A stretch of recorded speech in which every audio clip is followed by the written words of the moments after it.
Hey guys, in this video I'll show you how to add Klarna Pay in 3 to your site.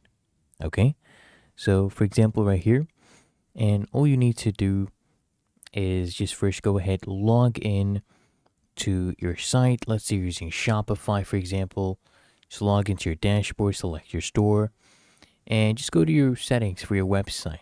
Okay, and then you can go ahead and integrate, for example, if you're using Stripe or Shopify. You just come here under additional payment methods. You add a payment method, which will be Klarna.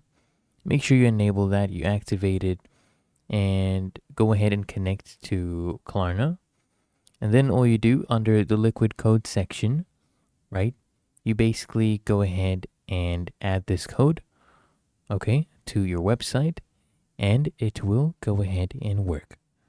Really that easy. If you found this helpful, make sure you smash that like button, subscribe to App Mentor.